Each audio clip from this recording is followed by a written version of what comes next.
Okay. I can do this, right? Okay, I think we're ready. Okay. So we'll call to order the Monday, November 5th, 2018 Citizen Involvement Committee meeting. We can just probably make this easy and have people tell you who's here. I have it already marked. But, Roy Harris, Hillendale. okay. Linda Basinger, Kenema. Karen Moy, Rivercrest. Janice Morris, Berkeley Hills. Mike Mitchell, Caulfield. Dennis Anderson. Kenema. Okay, so at the moment we're out without a quorum, but we will go ahead and do the presentations, and I'll apologize to our two presenters for the small turnout. I don't know whether it's pre-election excitement or what is it? Too loud? There you go. Okay, all right. So our first presentation is Eve Nylanders from TriNet.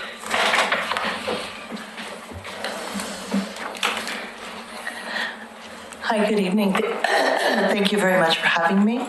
I work in the Office of Planning and Policy Development at TriMet, and I work with the jurisdictions within Clackamas County and also in East Multnomah County. That's I'm sort of the liaison to those areas, and I'm gonna try and take a slight. Excuse me, I keep coughing, but. So thank you, Christina, for inviting me here. And I'm going to try to give a brief presentation highlighting a couple of things, if I can get this to work now. It's Nothing else. It's not scrolling now. So let me see. Of course it isn't. Hold on. This seems to be a common occurrence. Okay. There's a gremlin. It's funny. It was working when I tested it a moment ago. Try it. Oh. Try it now. Okay.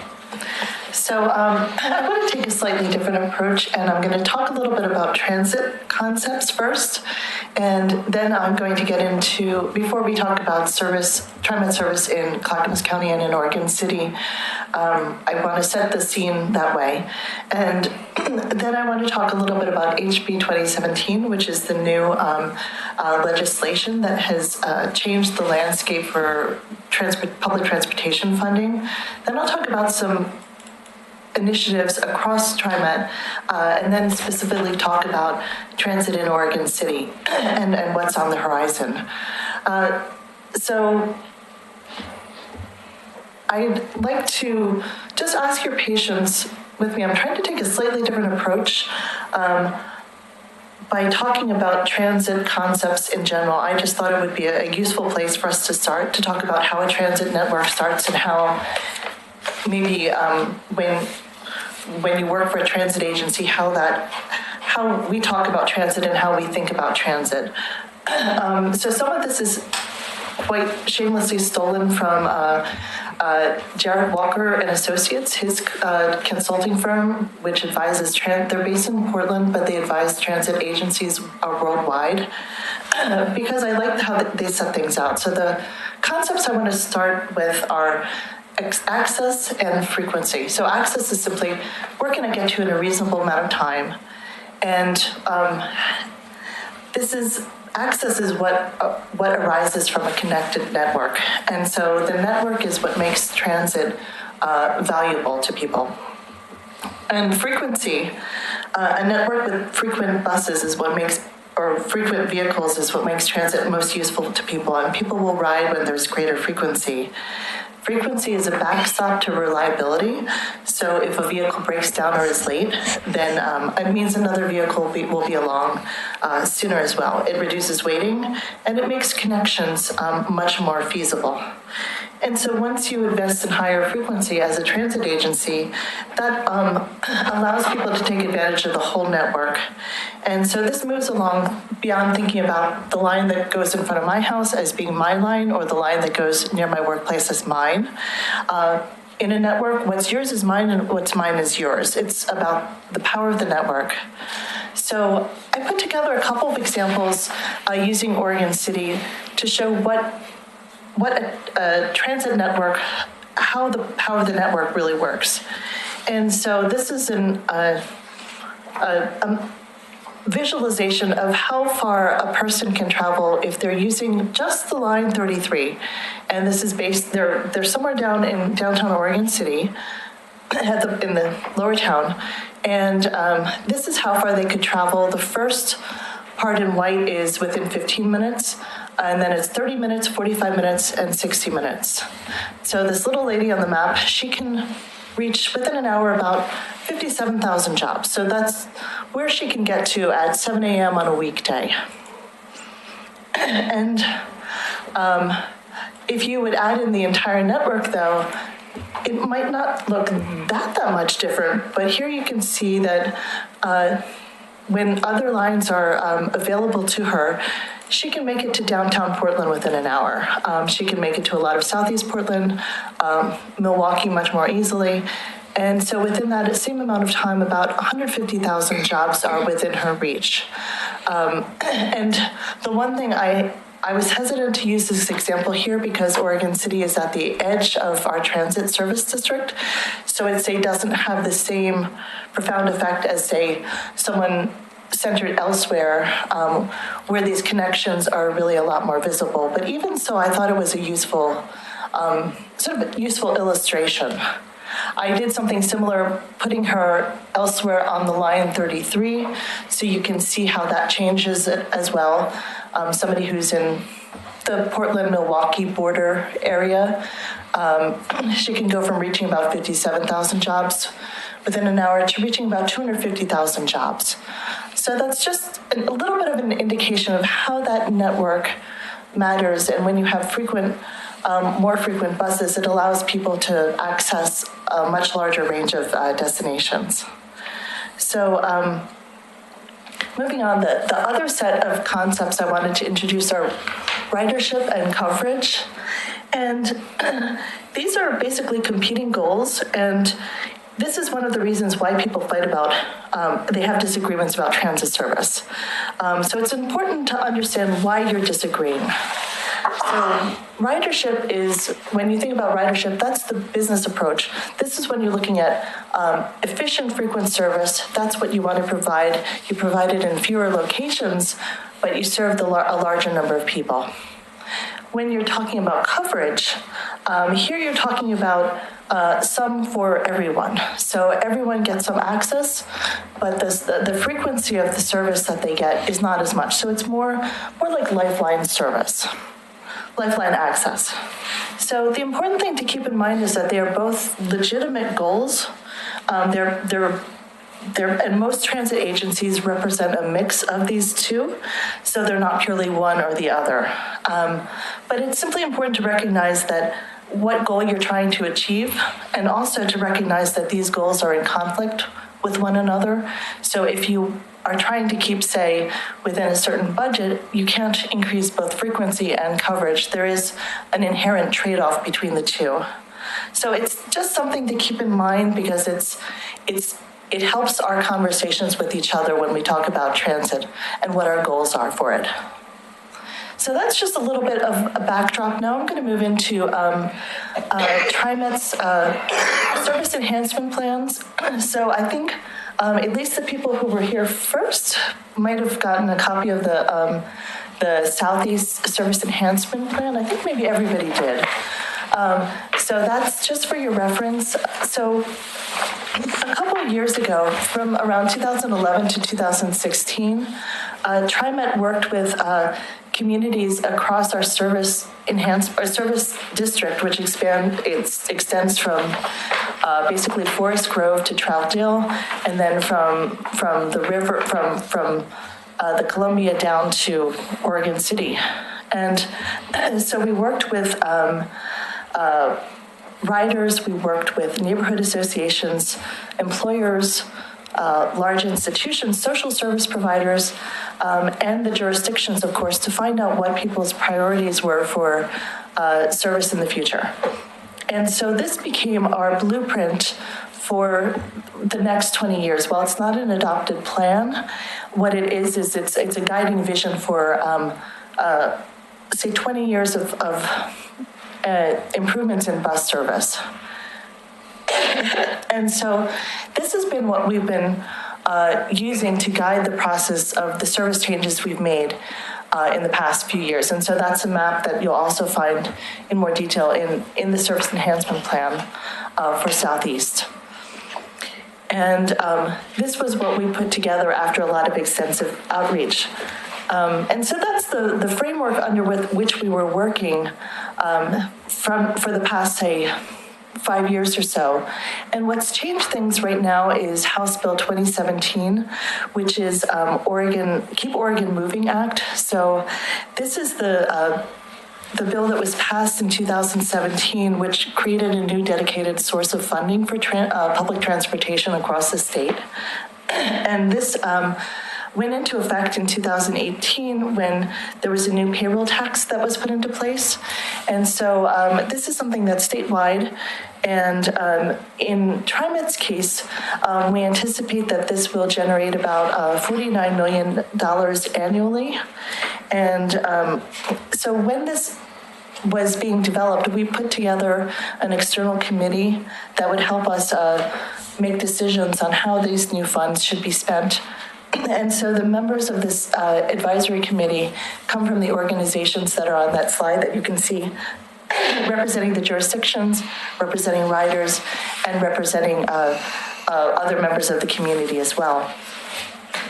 And so as a result of this, and these were some of the requirements, there were a lot of stipulations attached to the legislation that service be focused on areas of where there were low-income populations, that we would explore non-diesel bus options, mostly electric buses, and that we would put into place a low-income fare. And there were some other requirements in terms of funding school transportation and funding transportation for elderly and disabled riders, and also for looking outside of the District 2 to facilitate connections between TriMet or between transportation service districts, transit service districts. And so there's a lot going on in the slide, and I'm not going to get into everything, but this was what emerged as a result of the committee's meeting. These were how, given those stipulations and given what the various communities involved said, this is what emerged as our plan for the first couple of fiscal years of HB 2017 funding. So the largest share will go towards expanding service. And so this involves purchasing new buses, because if you need to provide more service, you need more buses, and so on. So as I mentioned earlier, there will be more frequency on certain lines, more coverage, so there will be some new lines created, and I'll show a map in a second that displays geographically how this will look. And so, and a big portion of this is going to also fund low-income fare, which just began this summer in July. A portion will go towards introducing electric buses. And I'll get to the regional coordination piece in yellow in a moment. So the pie on the left is ongoing funding, and the triangle on the right is one-time only funding. So some of those funds will go towards providing transit priority to help buses move through traffic more quickly, and improving conditions at stops and at transit stations, which is something we heard as a priority.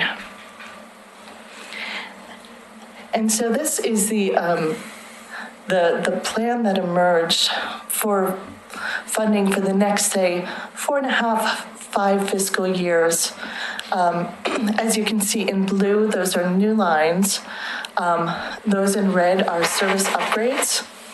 And we're going to be adding new bus lines across the region, expanding weekend service. We've reintroduced, and some of this has already taken place, I should add. So for instance, there are 2 bus lines that have 24-hour service right now.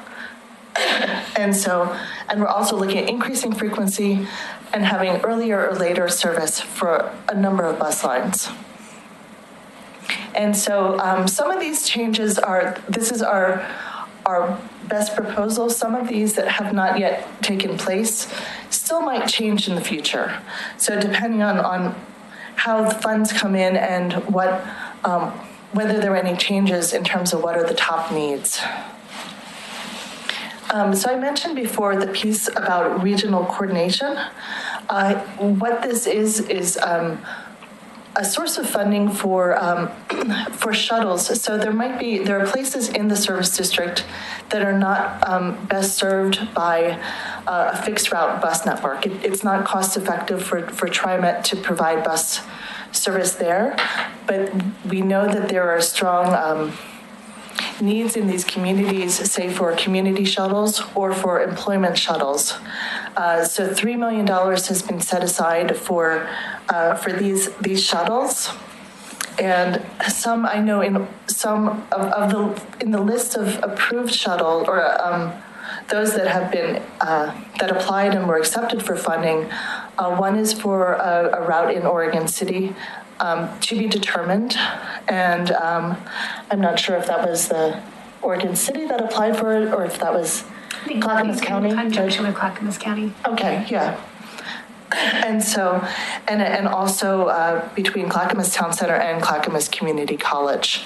But there are others that might be relevant too. So I think, and that's also, there are also some opportunities for building relationships outside of the service district too. So that's a little bit of background about HB 2017. There are a couple of other things I wanted to mention too. This is also tied to HB 2017, but as I mentioned, TriMet started a low-income fair this summer, and so far, it started in July, and about 6,000 people have signed up so far. So it's clearly a great importance to people in the community, and in order to be eligible, people have to earn less than 200% of the federal poverty level. And when they register, they sign up and show their eligibility, their tickets are half the cost of an adult fare. And the benefits are even greater if you look at the monthly pass cost. And so that's one thing that has been an important piece of this legislation, which is already in place. The other thing I wanted to mention, do we have TriMet riders? Has anybody, do you have a hop card? Okay, so you're familiar with it. Oh, yes. Yeah, so this was something that we started in summer of 2017. So these are these tap cards that you can use instead of a paper ticket. And when you board the bus, you will tap it on the front, or if you board the MAX, you can do so before you get on. And there are some nice benefits to these too for riders, because once you've tapped twice in a day, you don't have to pay anything more. So in the past, if you paid ticket by ticket and you didn't have a day pass, you could end up paying more. And so this was something that disadvantaged people who say couldn't afford the cost of a monthly pass up front. They might pay more over the course of a month for fare than somebody whose pass was subsidized by an employer or who could afford that. And so now if you tap, as soon as you've tapped twice in a day, you've earned a daily ticket. And if you tap the equivalent amount of times as you would for a monthly pass, you've earned it. So this is called fare capping, and it means that you don't end up paying more than somebody who has, say, paid a monthly pass. So I like to think of it as a built-in equity measure, and not too many places have adopted this yet. I know a couple of locations around the world do, but that's a neat feature of it too. And now I'd like to get to some of the changes that are coming to Oregon City. In March is when we roll out our some of our changes for our fiscal year 2019 plans. And so at this point, we're going to be starting a new bus line called the 31 along Thiessen and Webster, and this will run between Oregon City and Clackamas Town Center. At the same time, we're also going to be making changes to line 79, and it'll have a more streamlined route. And the new Webster line, the 31, will take over some of the existing line 79 route.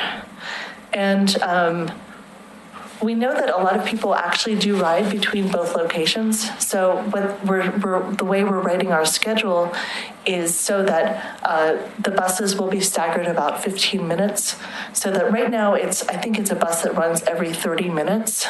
So, but now if you say leave Oregon City, you could catch either bus if you were going all the way to Clackamas Town Center in roughly about 15 minutes. So that's one thing that's coming up in just a couple months. And we're also adding Sunday service on a couple of lines in the next fiscal year. So this is fall of 19 into spring of 2020. The Estacada line might not be useful for Oregon City riders, but I mention it just because it's not too far away. And also we're going to be adding Sunday service on the line 32.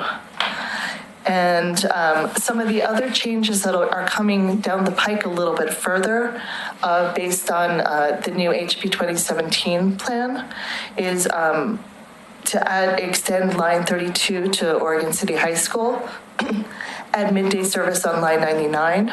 And so there's not right now at this point a timetable attached to these changes, but I just want to mention that too. And I think I provided the link to that longer document in case you're interested. So that is it for me. I'm happy to take any questions that you might have. How do you get 200% of the federal poverty level? That was a process. Basically, the legislation did not define low income and what low income areas were. So there are two things. So they didn't define how low income should be defined. It was up to each transit agency and the advisory committee we worked with to determine that. And so that was what that committee came up with. And the same way I know there was a process by which, so if you look at this map, you see the areas that are in gray. Those are census blocks that are considered to be have high equity needs. And this does not simply reflect low income. It's a combination of about 10 different factors. And that's something that TriMet has an equity index that we use. And so that's what this is based on. That was, again, also the work of the advisory committee to decide what qualified as a low-income area or an area of high need. And so over here, you've got, all these additions and improvements and stuff, but I would think you'd had to give up something to do this. Well, this is because there's it's a new dedicated transit funding source in the legislation that we've been funded as an agency by fares, also by a tax on employers. This is a tax that's a tax on employees, so it's 0.1% of 1%, and it's a payroll tax. So now they don't have a payroll tax for TriMet, the employers don't? They didn't until this legislation was passed in 2017. And that's like $60 million. How many? $60 million that brings in or something, did you say? I think about 49 million. 49 million. And it's estimates. Wow. Okay, thank you. Yeah. But there are times if we're in a recession, then we have to have the difficult conversations about what service to cut. So we've been there as an agency in the past, and those are always difficult conversations to have. It's a lot easier to talk about service that you're adding. So, Yeah. I have a question. Oh, sorry. Go ahead, Jen. How many electric buses do you have or proposing? right now we have a couple that we've ordered and we're waiting to get in. So it's a process. Where do you plan on running those? Right now I'm not certain I can get back to the committee on this. Line 62, I think, is where we are testing. We're going to be testing 5 electric buses. We ordered it, we tested it, one of the buses, and there are problems with it, so we're waiting. Where's line 62? On the west side, we're doing it on a fairly short line. But I will check. I know it's one of the 60s, but I'm not entirely certain. So, Okay, thank you. but no, it's one of those things. It takes a while to order and My actually husband works get with the electric buses. vehicles, that's Yeah. why I. So, I'm sorry? My husband works with electric trucks, and Oh, yeah, nice. he's going to ask me questions. Oh, nice. Well, I will find out more for you. Thank you. So that regional coordination piece that you mentioned, is that the same as the South Oregon City Community Jobs Connector? Is that the one that's, hold on, let me grab the copy of the service enhancement plan.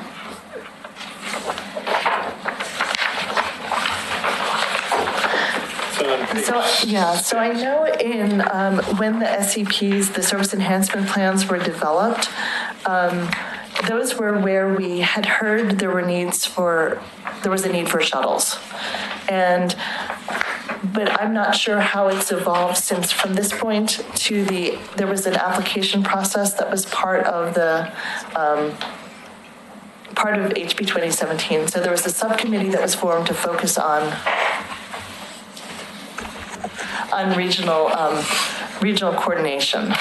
Okay. And so I think the counties took the lead on the application process. So is that, I haven't been as involved in the community shuttle piece of things. Maybe you know a little bit more than So I I do. do know the shuttle is one of the city's work plan, and John Lewis and Dana Webb and our public works department can know more, so I can put that on my liaison list to kind of give an update on that and next steps for us. And I'll find out what I can too. Great. So you're asking whether it's the job shuttle that was identified in the SCP is the one that's going to be put in place? Yeah, one of your slides showed regional coordination Yeah, there. right. So is that referring to projects like this community? Okay. Exactly. Okay. Yeah. So it's not two different things, it's the Right. same. It's the same thing. Okay. It's putting into place what was in the SCP. Okay. And so my understanding is those would be operated by third parties. So I know in some cases, Ride Connection operates some shuttles, so they're not TriMet operated. So they'd be TriMet funded, but operated by another agency? They'd be funded by HB 2017 monies. I'm not sure if they'd be considered TriMet monies or not. That might be a technicality, but. Yeah, okay. But HB 2017? Yeah, Okay. yeah. Any other questions? All right. Thank you very much. Thank you. Well, thank you very much for having me. Okay, presentation number 2, Downtown Oregon City Association update. Jonathan Stone. Come on.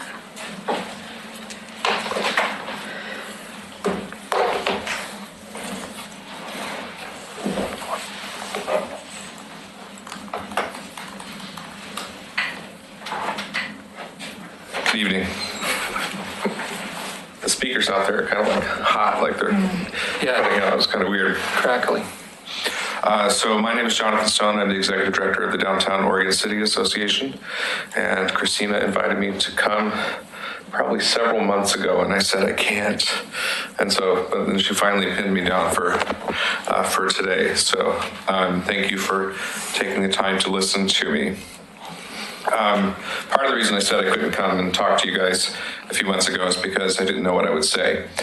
We were in the middle of updating our strategic plan and trying to figure out what the future looks like for downtown and our organization. So, excuse me. So anyways, thank you all for your support of our Great American Main Street. I have not sat in front of you since we won that award, so that is a huge feather in the cap for Oregon City and a huge honor for the work that's been accomplished down there. And definitely, we're not done. There's a lot more to do. There's a lot more catalytic projects underway. There's more work we can do to support our businesses and to make downtown Oregon City the best it possibly can be as sort of the heart of our community. Excuse me. So as I mentioned, we're in the middle of updating our strategic plan and identifying goals that DOCA can achieve over the next 1 to 5 years and establishing a vision for what our downtown might look like then. And that's resulted in a complete revamp of our mission and our vision statements. If you've read our mission or vision statement before, more power to you. That is a journey that not many people have gone down. Nevertheless, the board voted at our last board meeting to cut our mission statement in less than half. We're down to 10 words. That's a pretty impressive accomplishment on our part. So our new vision statement is DOCA cultivates commerce and community in Oregon City's historic downtown. I hope you find that pretty clear and might have a better understanding what our organization does, because if you read our previous mission statement, you would be completely clueless. Nevertheless, that's what we've settled on. There's a lot that we consider in draft phase, and so I appreciate your input on some of the things that we've been talking about. So our new vision statement, which our previous vision statement was focused on the district itself, included lots of flowery language about this place with kids with balloons and ice cream cones. Those words weren't in there, but it might well have been. But our draft vision splits it apart now, not just for the district, but also for the organization. So we see a downtown that is welcoming to all, economically resilient, local and independent, cultural and vibrant, and embracing of its past and future. So that's for the district. And then for the organization itself, we see an organization that reflects the community it serves, is broadly supported and respected, and represents informed and engaged stakeholders. So those are draft words, and I certainly appreciate any feedback on that in terms of how it might guide the future of the work that we do for downtown. And I apologize, I have a couple of minutes that I wasn't ready to come up, so which is why my tongue is. Anyways, DOCA's role, just to be clear, is in the context of our new mission and vision statement, is to cultivate commerce, build community, manage what we call Oregon's hometown brand, advocate for projects and programs that benefit our downtown, partner with organizations that have shared priorities, and create great public spaces. So in the respect of the vision statement and the other statements, there's a couple of simplifications, but they introduce a few new concepts for our organization.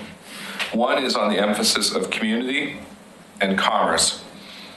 And a little bit of a less of an emphasis to Christina's horror maybe, on historic preservation. But I should say that historic preservation is supported by community and commerce, and that we believe that historic places are strong places. So Main Street organizations, of which we are, so no matter what our mission or vision statement says, we are accredited by the National Trust, the National Main Street Center, which is a subsidiary of the National Trust for Historic Preservation, is essentially economic revitalization through historic preservation, always at the core. But how do we get there? And that is by cultivating community and commerce. Does that make sense? So for us moving forward in our simplified format, there's 3 pillars. Building of our organization in terms of making it efficient and strong, the community and commerce. So what does that look like in the coming year? For our organization, you may not be aware, the Economic Improvement District, which funded us probably for the better part of 7 years, 7 or 8 years, we ultimately sunsetted this April. And that represents a huge part of our budget as an organization, and to how do we adapt to that new funding reality and sustain our operations while also growing our organizational diversity. When we think about building community and cultivating commerce, we think about celebrating our successes, getting the community engaged in our work, and for 2019, creating a vision for the future of the courthouse. If you're not aware, the courthouse is leaving. In the planning horizon that they say that the courthouse is going to go, we need a vision for its future yesterday, is basically how it comes down. If the goal is to, the day that the courthouse employees pack up their desks and move up the hill, the next day they begin construction on its adaptive reuse. If that's what we want, which I think we should, we need to be on top of that as in terms of what that vision looks like. Because especially if its future looks anything like a public-private partnership, those are wheels that turn slowly to identify funding and a strategy. For cultivating commerce, we see ultimately we want a strong business mix, but that in the near term we're going to focus on strengthening our retail. We want improved downtown connectivity. We are literally downtown and separated from everything else by a bluff, a river, a railroad, and highways. And how do we make sure that people can come to our district, but that also Oregon City residents feel welcome and that they're able to come there?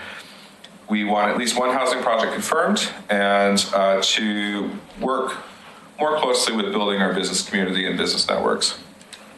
So over the next 5 years, I guess I basically mentioned what it means over the next 5 years, but a couple other things that fit into the picture more broadly are greater participation from partners and organizations in making the future of downtown Oregon City great. So that means DOCA is not doing everything. That means that the Riverwalk will be integrated into downtown as part of the experience. And I guess that's all I have for that part. So I just wanted to kind of give you a flavor of where our minds are at as we're moving forward, and see if there's any questions along the mission, vision, and those priorities. Do you have any suggestions for us as we move this from draft to final? And when I say final, I mean living document. But the more we can pin it down sooner than later is great. And then if there are any questions, I have a couple other updates about some upcoming things. I will pause there for a moment. I think it's a huge improvement. It's, not just less words, but the ones that are left are meaningful. They actually can tell now what the organization is supposed to be doing. So I think it's a great, I sat and stared at it for a while and tried to come up with suggestions and really didn't have any. So I think it really gets it to the essence. So poor Mike had to listen to me drone on a PowerPoint webinar while he was in China. So yeah, but there were pugs and what else? There were goats, right? Yes. Yeah. At the one point where I thought my board might faint, I inserted a video of fainting goats. So can never have too many fainting goats. A couple questions here. First of all, you read all that off very quickly. Where can I find those statements online? Are they available somewhere? Good point. So we're in the draft phase. I was planning on sending out an email to our stakeholders in the coming days.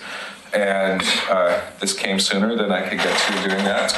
But what I can commit to doing is doing some sort of blog post on our website and an announcement. So if you watch downtownoregoncity.org, probably I think it's /news or something like that, but there's a link for Hey, news. Jonathan, if you send it to me, I will forward it to this group. Great. So Christina will send you the link. So I can commit to doing that, and we are certainly open to feedback on those. Okay. The second question I had, when you was looking at the future in commerce and community, you mentioned a housing development. Sure. Well, there are a number of interests in developing housing in downtown Oregon City. There's one project that is currently under agreement at the corner of 10th and Main.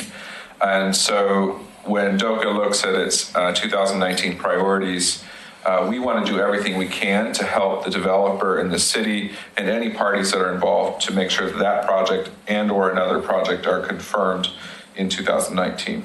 Okay, so there's nothing firmed up yet, though, but you're looking. Well, it's firmed up in the sense that it's under agreement, but they're still waiting on some barriers, such as a quiet zone and a couple of other technicalities that can be mitigated, that the city's actually in the process of trying to mitigate, but until it can be confirmed as a housing development.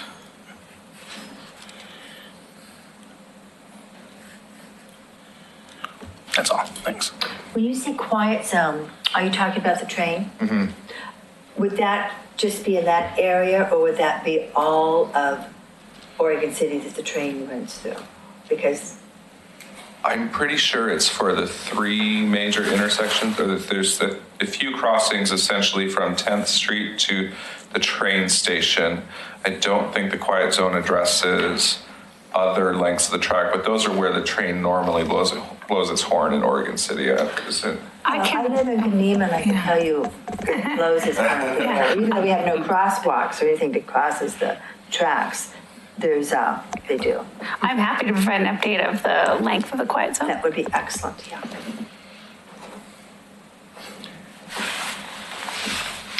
Jonathan, what kind of a vacancy rate do we have right now down there as far as office and retail? Because when I go by there, it looks pretty full, but I don't know what's going on upstairs there and stuff. So. Sure. Our upper story uses are the most fluid, but they also, as far as I can tell, tend to fill up the quickest in terms of a lawyer leaves, another lawyer moves in. So in general, we haven't focused our programmatic efforts on the upper stories because, like a lot of downtowns that are revitalizing upper stories are problematic because they're largely vacant. Because we have the courthouse and some of the other office needs, we don't have that as much of a problem. In terms of our first floor vacancies, we tend to hover around less than 10%. It just depends on the day.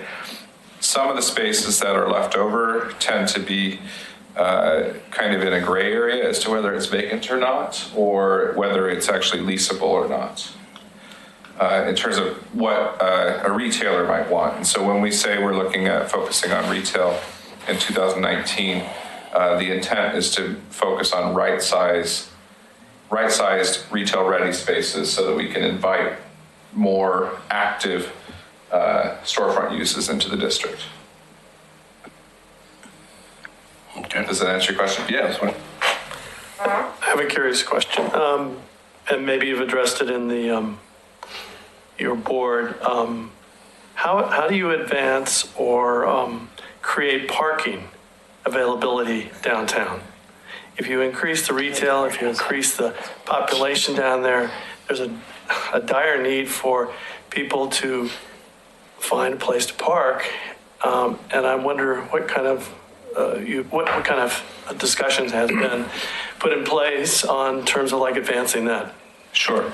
A couple of things. A parking problem is a good problem. That means that something's working.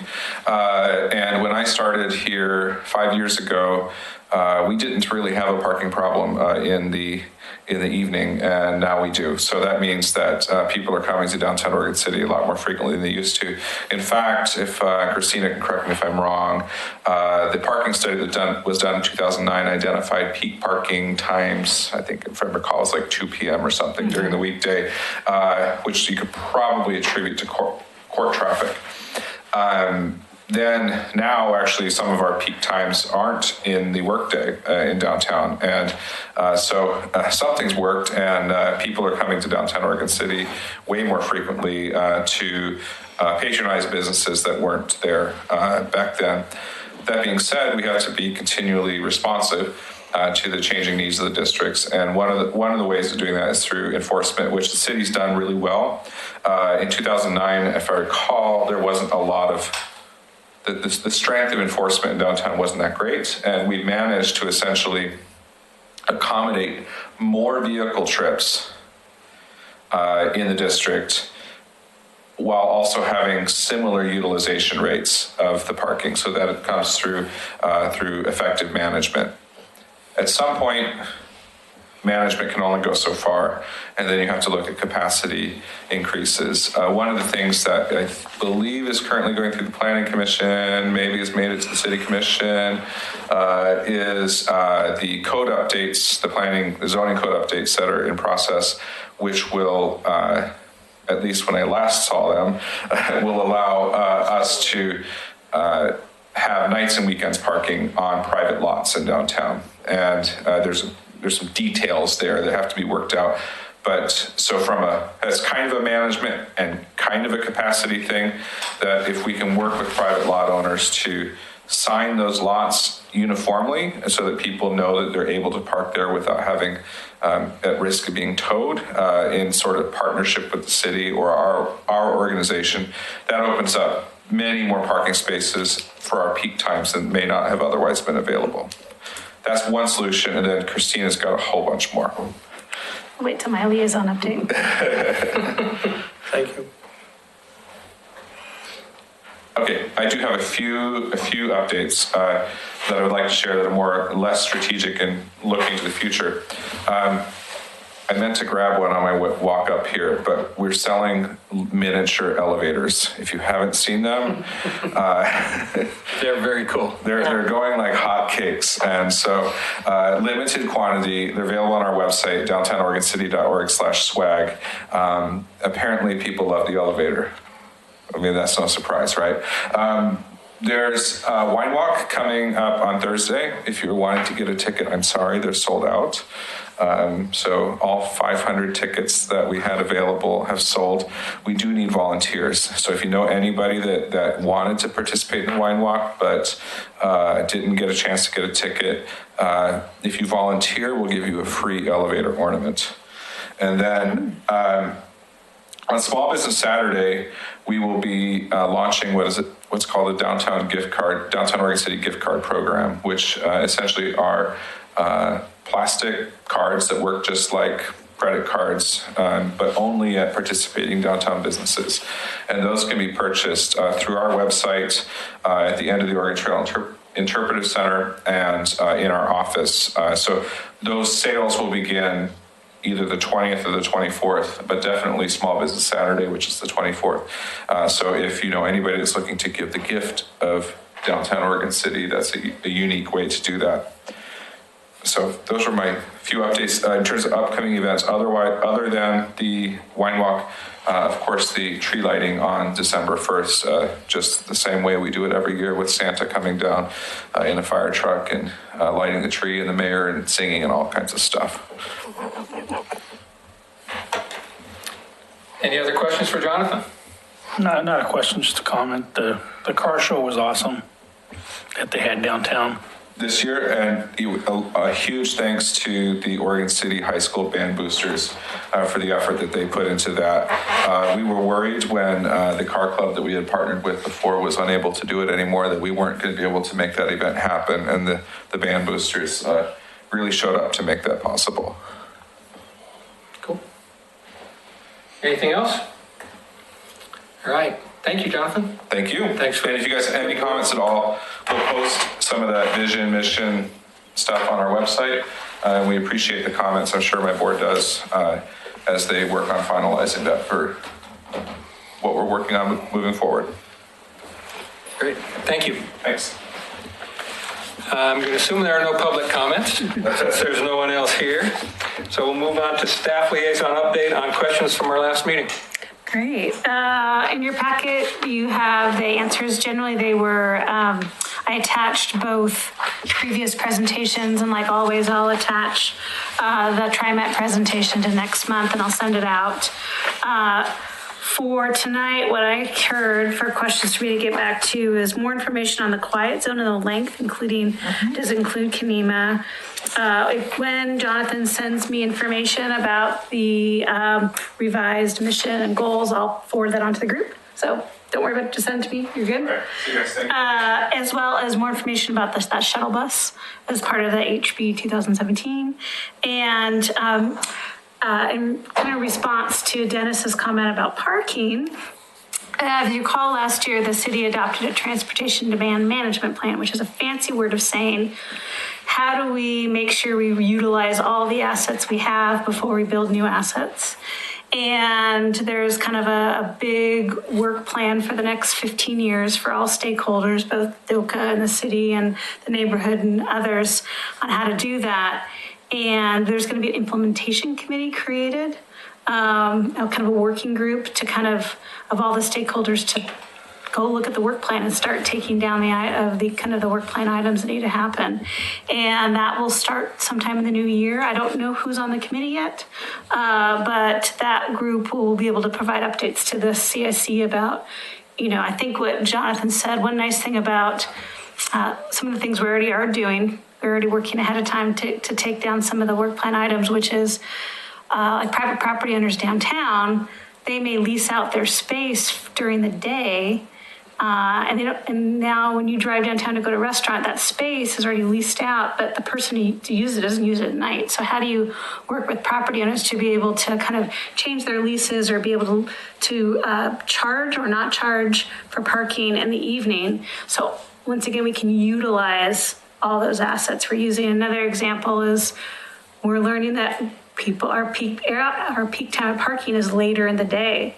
Do we have the right hours for our code enforcement for the time period you're paying your fees? Should it go farther into the evening and start later in the morning? Is it 10 to 7?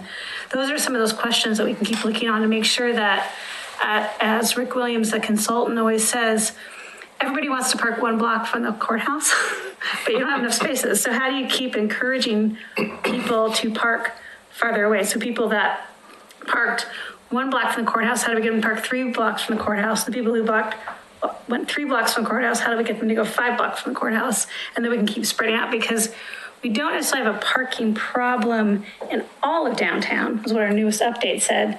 We have a really constrained parking issue in those kind of 1.5 blocks on either side of the courthouse. And we have whole other areas that aren't being utilized for on-street parking. So that's kind of how we have a group to work together to better utilize those assets. So I can give an update on that as well in the next meeting. Additionally, I received, and I'll send this in an email, updates on all of the postcards and which neighborhood association has spent how much money in this, starting since July 1st of this year. Some of you are on target to go past your allocation for the year, that we have enough money, I think, in the budget to meet it. But it is a question of, and I've heard in previous years, the neighborhoods that went past their allocation did ask other neighborhoods if they could utilize, the additional money. So I didn't know how it was done in the past, but I know there are a couple that may go past their kind of equation for the year based on number of residents times postcard equals this amount of money. So, and there was some carryover. So there's also potentially money in this budget cycle to look at additional opportunities for outreach, more than just postcards. So maybe some of the money for the static display in the library or other public facility could be used. So I'll provide an update of the current postcards as well. Okay. Great. That's it? That's all I have. Okay. I'm going to make a suggestion. It's kind of hard to have a decent discussion with less than half of the group here. So if everybody's okay, I'm going to suggest that we just table discussion of the work plan for our next meeting. Anybody have a problem with that? Okay. So we'll move on to the roundtable. Roy, you want to kick off? Sure. Okay, we, Hillendale and Tower Vista, since Vern isn't here, we had our most recent general meeting on October 2nd. We had a majority of the candidates there. Mike was there, Brian was there. Didn't have very many attendees as we were still struggling to adapt to having to produce our own cards. So unfortunately, the mailers did not go out. But we did have a nice, very civil meeting, I think, between all the candidates. It was really, really good. Our next steering meeting is tomorrow night, and our next general meeting is scheduled for January 8th. And that's all we got. Linda? Dennis, Dennis. well, go ahead. You. I can add that we're going to have our meeting, November 15th would be our next general meeting. That's all I have. Okay. Karen? Well, I had a strange realization when I got here tonight. Our next meeting is scheduled for November 15th.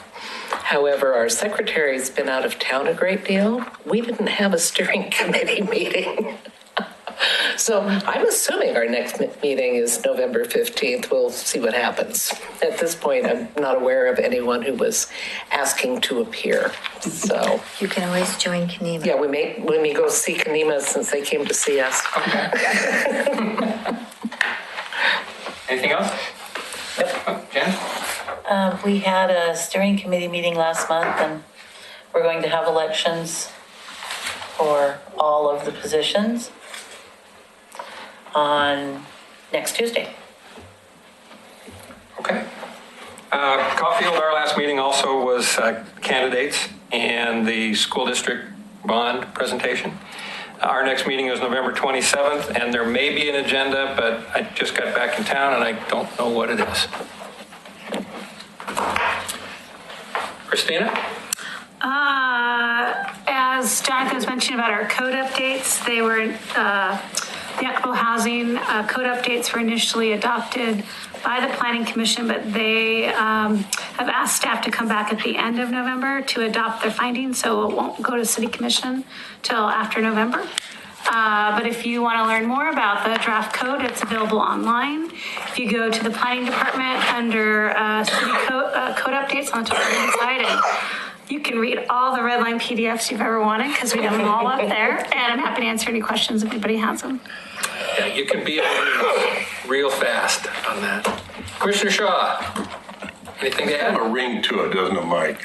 What? Commissioner Shaw. Careful. Not jinxing. 2 years ago, well, the library's been open 2 years now. And a year ago, the library got the DeMuro Award for Historic Preservation. Kind of a rare opportunity for a city to get. But the Ermitinger House just got the DeMuro Award last 2 nights ago. So 2 years in a row, Oregon City has had the DeMuro Historic Preservation Award, so it's pretty cool. So all right. Anyway, just a little food for thought for you there. Great news. Nice. Great news. And thank you for being here. Anybody have anything else? We're adjourned.